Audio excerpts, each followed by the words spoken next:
Hello दोस्तों, कैसे हैं आप सब। तो आज 15 फरवरी है और आज का हम लोग करंट अफेयर पढ़ेंगे।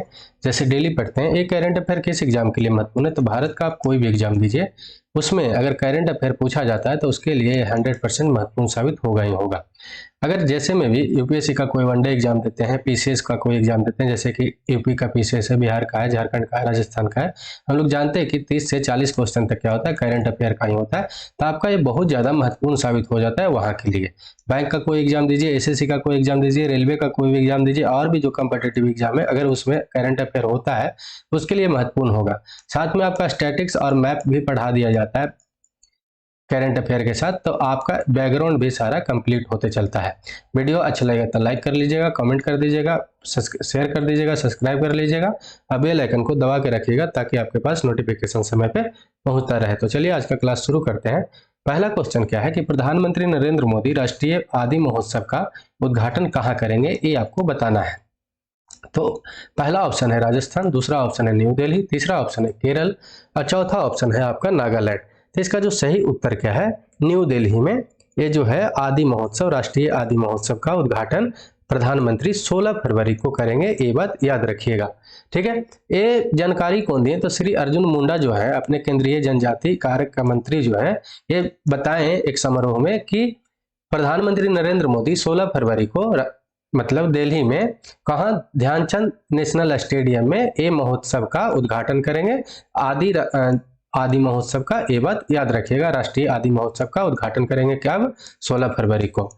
इसका विषय क्या है, थीम बहुत ज्यादा इंपॉर्टेंट होता है। कोई भी जब महोत्सव होता है तो उसका क्या थीम बहुत ज्यादा इंपॉर्टेंट हो जाता है। तो इसका थीम क्या है कि आदिवासी संस्कृति, भोजन और वाणिज्य की भावना का उत्सव है। आदिवासी संस्कृति, शिल्प, भोजन और वाणिज्य का क्या है, उत्सव है, ये बात याद रखिएगा। इसमें होता क्या है कि जैसे कि छोटा छोटा स्टॉल लगेगा, छोटा छोटा स्टॉल लगेगा, उसमें जो आदिवासी लोग हैं उनके जो संस्कृति है, उसका खान पान, उसके जो बनाए जाते हैं शिल्प रहते हैं, शिल्प रहते हैं, हथकरघा जो रहते हैं, हाथ से जो छोटा छोटा सामान बनाया जाता है, बहुत सारा चीज बनाया जाता है, लकड़ी का, बांस का, आभूषण जो बनाया जाता है बहुत तरीका का, मिट्टी का कोई बर्तन बनाया जाता है, भोजन और प्रकृति का उत्पाद जैसे उपहार, वर्गीकरण, ये सब जो बनाया जाता है उसको प्रदर्शित किया जाएगा और ये बिक्री होगा, आप जाकर वहां से खरीद भी सकते हैं, ये बात याद रखिएगा। ठीक है, चलिए अगला क्वेश्चन क्या है कि हाल ही में उन्नत ड्रोन हवाई यातायात प्रबंधन प्रणाली स्काई यूटीएम का अनावरण किसके द्वारा किया गया है, ये आपको बताना है। तो पहला ऑप्शन है नरेंद्र मोदी, दूसरा ऑप्शन है अमित शाह, तीसरा है राजनाथ सिंह और चौथा है नितिन गडकरी। तो इसका सही उत्तर क्या है, नितिन गडकरी के द्वारा, मतलब ऑप्शन डी इसका सही है। स्काई उत्तम जो है, यूटीएम जो है क्या हुआ है कि उन्नत ड्रोन हवाई यातायात का एक प्रबंधन है, उसका उद्घाटन कौन किए हैं, तो नितिन गडकरी किए हैं। ठीक है, इसमें क्या है कि ये जो है बिना आदमी का उड़ाने भर सकता है। ये जो ड्रोन है जो क्या है कि बिना आदमी का, मानव रहित ये प्रबंधन प्रणाली है यातायात का, ये बात याद रखिएगा। अरे जो है करीब करीब प्रतिदिन 4000 घंटे उड़ान भर सकता है और 96,000 उड़ान भरने की इसमें क्षमता भी है, ये भी बात हम लोग को याद रखना चाहिए। ठीक है, इसको कौन बनाया है, तो स्काई एयर मोबिलिटी है जो गुरुग्राम में जो स्थित है, वो कंपनी इसको बनाया है, ये भी बात याद रखिएगा। अगला क्वेश्चन क्या है कि हाल ही में केंद्र शासित प्रदेश लद्दाख के नए उपराज्यपाल किसे नियुक्त किया गया है, ये आपको बताना है। तो पहला ऑप्शन क्या है, रमेश बैस है, दूसरा है शिव प्रसाद शुक्ला है, तीसरा है डॉक्टर बी.डी. मिश्रा है, चौथा है गुलाब चंद कटारिया। था इसका जो सही उत्तर क्या है, आपका सी ऑप्शन है, डॉक्टर बी.डी. मिश्रा है। ठीक है, डॉक्टर बी.डी. मिश्रा को अभी लद्दाख का नए उपराज्य नियुक्त किया गया है। हम लोग जानते हैं कि 13 गो अभी नियुक्ति हुआ है, मतलब 12 राज्य का और एक राज्यपाल, एक उपराज्यपाल कहाँ का, लद्दाख का, मतलब कि एक यूनियन टेरेटरी का, और 12 गो राज्य का राज्यपाल अभी चेंज हुए हैं, ये बात याद रखिएगा। ये बहुत बड़ा फेरबदल बोला गया है, बहुत बड़ा हुआ है, महाराष्ट्र, बिहार समेत बहुत जगह का, मतलब 12 राज्यों का चेंज हुआ है और एक क्या है यूनियन टेरेटरी का हुआ है, जो लद्दाख का चेंज हुआ है। तो लद्दाख का कौन बने हैं, ये बहुत ज्यादा इंपॉर्टेंट है क्योंकि 2019 में ये लद्दाख बना है union territory. Jammu and Kashmir से अलग होकर, तो इसके लिए बहुत ज़्यादा इंपॉर्टेंट हो जाता है और एक क्वेश्चन पूछ भी सकता है। तो बी.डी. मिश्रा को बनाया गया है, अभी ये बात याद रखिएगा, ठीक है। बिहार के नए राज्यपाल के रूप में अगर देखें तो राजेंद्र विश्वनाथ अर्लेकर को बनाया गया है। महाराष्ट्र का नया राज्यपाल कौन बना है, तो रमेश बैस को बनाया गया है। तो ये सब याद कर लीजिएगा, अगर जिस राज्य से है और उस राज्य के अगर राज्यपाल नया बने हैं तो उसको तो जरूर ही याद कर लीजिएगा, ये बात याद रखिएगा, ठीक है। अगर लद्दाख का बात करें तो लद्दाख जो है जम्मू एंड कश्मीर से अलग होकर 2 यूनियन टेरिटरी बनाया गया, जम्मू एंड कश्मीर और लद्दाख को, कब, 2019 में, ठीक है। पहले क्या था कि जम्मू एंड कश्मीर के में ही क्या था, लद्दाख भी था। तो जम्मू एंड कश्मीर को पहले क्या था कि 370 के आर्टिकल के तहत इसको विशेष राज्य का एक दर्जा प्राप्त था, जो बहुत मनमानी बहुत कामों में करता था, इंडिया के बात भी नहीं मानता था, बहुत कुछ अलग था वहां पे। तो इसको खत्म करके अपना जो भारत का जो संविधान है सभी जगह एक तरह का लागू कर दिया गया। और 31 अक्टूबर 2019 को क्या हुआ कि जिस दिन अपना आयरन मैन, जिनको सरदार वल्लभ भाई पटेल का जिस दिन जन्मदिन है, उसी दिन क्या हुआ कि इसको 2 यूनियन टेरिटरी के रूप में बना दिया गया और अपना उसी दिन राष्ट्रपति साइन किए, और ये क्या हुआ, लद्दाख भी एक यूनियन टेरिटरी बन के निकला। इसका कैपिटल कहाँ है, तो लेह है, ठीक है। इसका डिस्ट्रिक्ट कितना है यहाँ पे, तो 2 है, ठीक है। यहाँ पर अभी लेफ्टिनेंट गवर्नर कौन बने हैं, बी.डी. मिश्रा है नए। और हाई कोर्ट क्या है, तो जम्मू एंड कश्मीर और लद्दाख का जो हाई कोर्ट है दोनों सेम है, ये बात याद रखिएगा। अगर इसका बाउंड्री टच करने का देखिए तो इधर चाइना से बाउंड्री टच करता है, एक इंटरनेशनल बाउंड्री हो गया, और इधर आपका हिमाचल प्रदेश से करता है, ठीक है। और यहाँ पर ये क्या से करता है, जम्मू एंड कश्मीर से करता है, ये बात याद रखिएगा। चलिए अगला क्या है कि किस भारतीय खिलाड़ी को पहली बार जनवरी 2023 के लिए ICC player of the month चुना गया है, ये आपको बताना है। तो पहला ऑप्शन है शुभमन गिल को, दूसरा है मोहम्मद सिराज को, तीसरा है सूर्य कुमार यादव को, और चौथा है लोकेश राहुल का। इसका सही उत्तर क्या है, शुभमन गिल को ये इस बार प्लेयर ऑफ द मंथ चुना गया है आईसीसी के द्वारा। तो ये बात हम लोग को याद रखना चाहिए, ठीक है। इसमें किसको पिछाड़ दिए हैं, ये तो पिछाड़ दिए मोहम्मद सिराज को, और न्यूजीलैंड का जो सलामी बल्लेबाज है डेवन कॉनवे, उनको पिछाड़कर ये पुरस्कार किनको मिल गया है, तो शुभमन गिल को मिला है। अच्छे खिलाड़ी हैं और देश के लिए अच्छा काम भी कर रहे हैं। चलिए अगला क्वेश्चन क्या है कि फाइजर इंडिया ने अपना नया एमडी और सीईओ किसे नियुक्त किए हैं, ये आपको बताना है। तो पहला ऑप्शन है लीना नायर को, दूसरा है मीनाक्षी नेवतिया को, तीसरा है रेवती अद्वैती को, और चौथा है आपका जयश्री उल्लाल को। इसका जो सही उत्तर क्या है, मीनाक्षी नेवतिया को अभी फाइजर जो इंडिया है उसका नया एमडी एंड सीईओ बनाया गया है, ठीक है। तो और ये 3 अप्रैल 2023 से क्या होंगे, नेवतिया जो है अगले 5 सालों के लिए फाइजर इंडिया का क्या सीईओ और प्रबंधक के रूप में ये काम करना शुरू कर देंगे, और लगातार 5 साल तक ये भूमिका में काम करेंगे, ये बात याद रखिएगा। ये पहले का क्या कर रहे थे, तो स्ट्राइकर इंडिया के उपाध्यक्ष और प्रबंधक निदेशक थे, ये बात भी हम लोग को याद रखना चाहिए। अगला क्वेश्चन क्या है कि फरवरी 2023 में बांग्लादेश के राष्ट्रपति किसे नियुक्त या चुना जाएगा, ये आपको बताना है।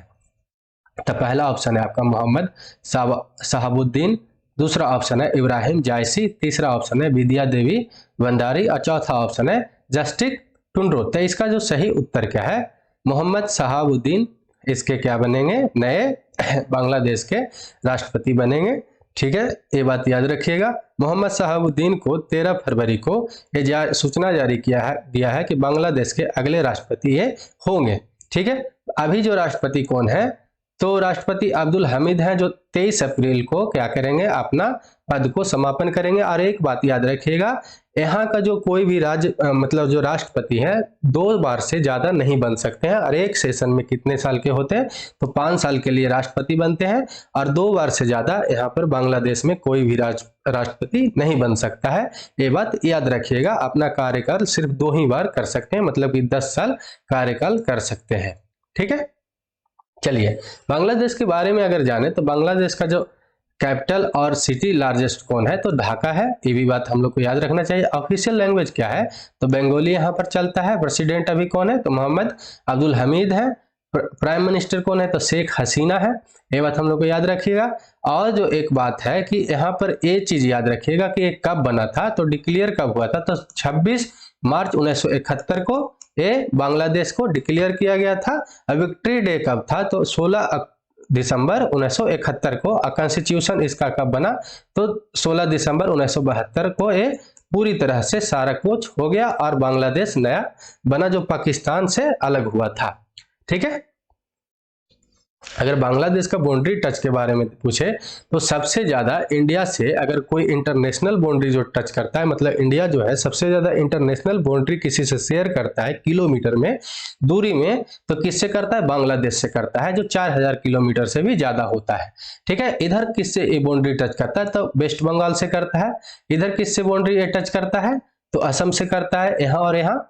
और इधर किससे करता है? तो मेघालय से करता है। यहाँ पर किससे करता है? तो त्रिपुरा से। यहाँ पर मिजोरम से करता है। ठीक है। ये जो बांग्लादेश है इधर किससे करता है बाउंड्री? तो म्यांमार से भी बाउंड्री टच करता है। म्यांमार के लिए एक हमेशा क्वेश्चन बनते रहता है कि म्यांमार इंडिया से अलग कब हुआ था? तो 1935 के एक्ट से ये 1937 में इंडिया से अलग हो गया था। ये बात याद रखिएगा। ठीक।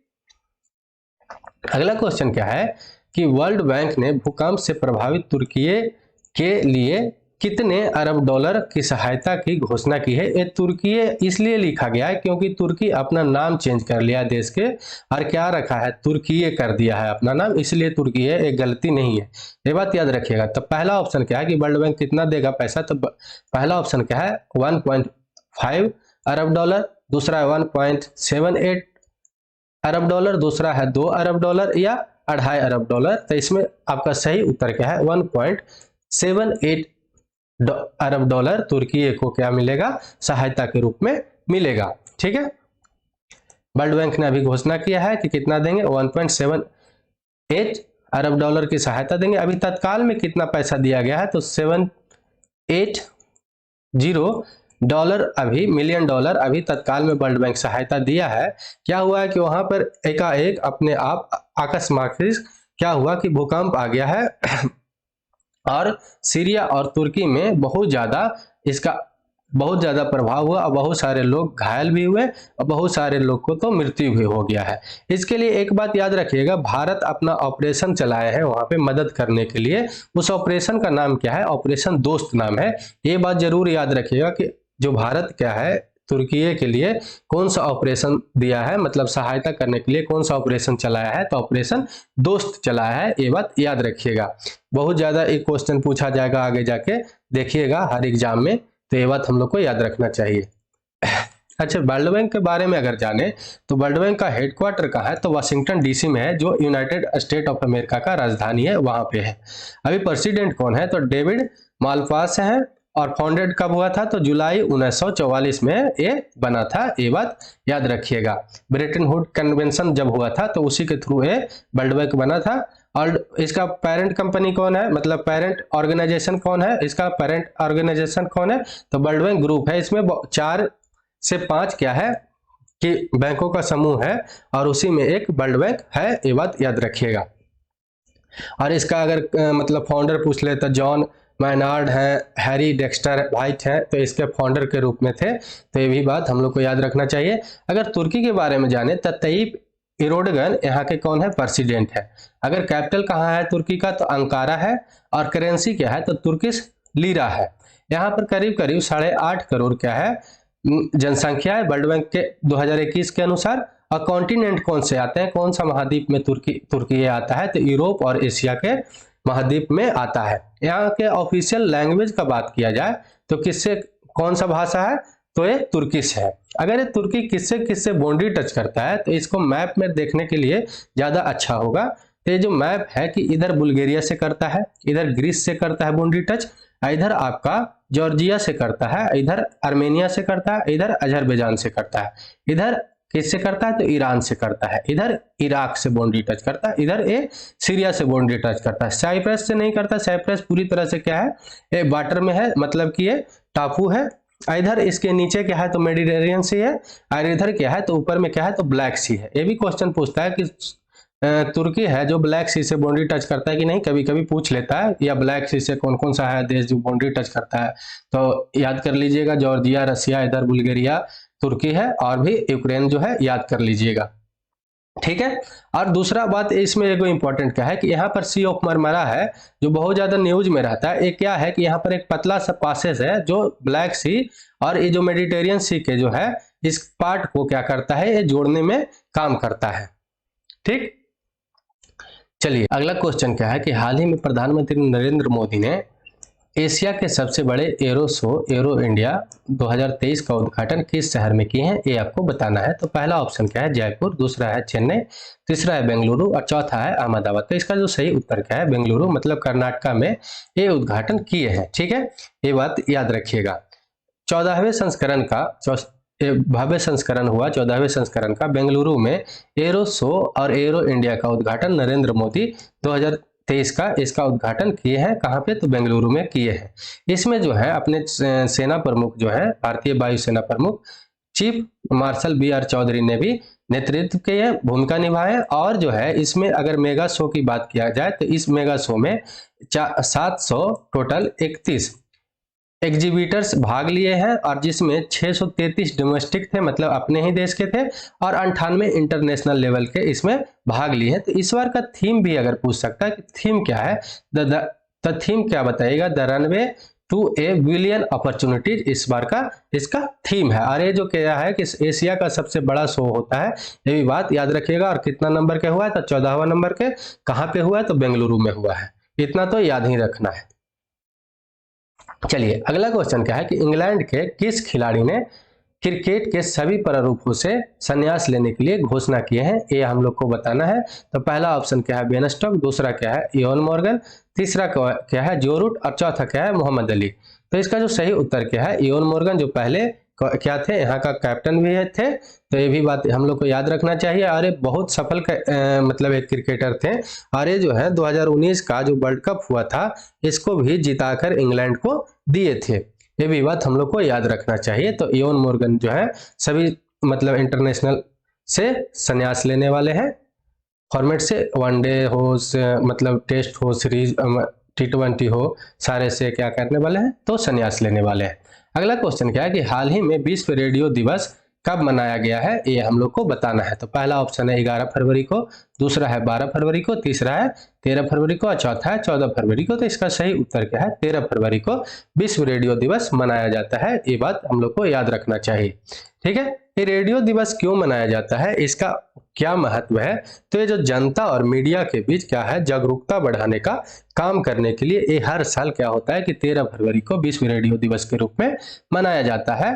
और ये सूचना तक सभी लोगों को पहुंच हो, इसको प्रोत्साहित इसमें किया जाता है, प्रोत्साहित किया जाता है। हम लोग जानते हैं कि सभी व्यक्ति को सूचना का अधिकार है, ठीक है। सभी व्यक्ति को ये पता होना चाहिए कि देश में क्या हो रहा है, जो गवर्नमेंट है वो टैक्स ले रहा है उसका क्या यूज कर रहा है, ये सभी को पता होना चाहिए। तो रेडियो के माध्यम से हो, चाहे तो सोशल मीडिया के माध्यम से हो, चाहे तो टीवी के माध्यम से हो, किसी से माध्यम से हो, लेकिन उसको पता होना चाहिए और इसका अधिकार है, ठीक है। ये बात हम लोग को याद रखना चाहिए। इस बार का थीम अगर पूछे कि क्या है, तो रेडियो एंड पीस इस बार का थीम है, ये भी बात याद रखिएगा। अगला क्वेश्चन क्या है कि फरवरी 2023 में विश्व हिंदी सम्मेलन का कौन सा संस्करण भारतीय फिजी में आयोजित करेंगे, कौन कितने नंबर का होगा भाई, और कहाँ पे होगा, तो ये तो फिजी में होगा, और कितने नंबर का होगा ये आपको बताना है। तो पहला ऑप्शन है 28 एडिशन होगा, 10th एडिशन होगा, 5th एडिशन होगा या 12th एडिशन होगा। तो इसका जो सही उत्तर क्या है, 12th एडिशन होगा। कहाँ पे होगा, तो फिजी में होगा, ठीक है। भारत सरकार का जो विदेश मंत्रालय है वो फिजी सरकार के सहयोग से 15 और 17 फरवरी को क्या होगा कि फिजी में 12वें विश्व हिंदी सम्मेलन का आयोजन कर रहे हैं। इस बार का अगर थीम पूछे, ये जो है विश्व हिंदी मतलब जो दिवस का अगर थीम पूछे, विषय पूछे, तो क्या बताना है, Hindi traditional knowledge to artificial intelligence इस बार का थीम है। इस बार का सम्मेलन का मेजबानी कौन करेगा, तो फिजी करेगा, ये हम लोग तो जान ही गए। और सबसे पहला बार का कहाँ हुआ था, विश्व हिंदी सम्मेलन, तो ये नागपुर में 1975 में आयोजित हुआ था। ये भी बात याद रखिएगा क्योंकि पूछ सकता है। ठीक है, अगला क्वेश्चन क्या है कि भारत की G20 अध्यक्षता में इलेक्ट्रॉनिक और सूचना प्रौद्योगिकी के मंत्रालय पहली बार डिजिटल इकोनॉमी वर्किंग ग्रुप का बैठक की मेजबानी कहाँ की जाएगी, ये आपको बताना है। ठीक है, तो पहला ऑप्शन है आपका लखनऊ, दूसरा है उड़ीसा, तीसरा है गोवा, चौथा है आपका असम। इसका जो सही उत्तर क्या है, लखनऊ में होगा। और ये जो है डिजिटल इकोनॉमी वर्किंग ग्रुप का पहली बार ये हो रहा है G20 के थ्रू। तो ये हम लोग जानते हैं कि इस बार का जो चेयरमैनशिप किसको मिला है, तो इंडिया को मिला है, ये हम लोग जानते हैं। और इंडिया इस बार का G20 का सम्मेलन का बैठक कर रहा है। ठीक है, तो ये कहाँ पे होगा, इलेक्ट्रॉनिक एंड इंफॉर्मेशन टेक्नोलॉजी का फर्स्ट बार digital India economy working group का, तो लखनऊ में होगा, उत्तर प्रदेश में होगा। ये हम लोग को याद रखना चाहिए। ये जो कब से कब होगा, 13 फरवरी से 15 फरवरी तक इलेक्ट्रॉनिक सूचना प्रौद्योगिकी मंत्रालय ने क्या किया है कि लखनऊ में उत्तर प्रदेश में पहली बार डिजिटल इकोनॉमी वर्किंग ग्रुप की बैठक की मेजबानी कर रहा है। ये जो कब से मतलब ये शुरू होने की घोषणा मतलब स्थापना गठन हुआ था, तो पहली बार जो 2017 में क्या हुआ, जर्मनी में G20 का प्रेसिडेंसी का इसका गठन किया गया था। इसका मकसद क्या है, तो एक सुरक्षित परस्पर जुड़ी हुई समावेशी डिजिटल अर्थव्यवस्था इसका बनाना है। इसका यही मकसद है, इसका यही उद्देश्य है। चलिए आज के लिए इतना ही। तो वीडियो अच्छा लगा हुआ हो तो लाइक करिएगा, कमेंट करिएगा, शेयर करिएगा, सब्सक्राइब कर लीजिएगा और बेल आइकन को दबा के रखिएगा। तो चलिए ठीक है, जय हिंद, जय भारत।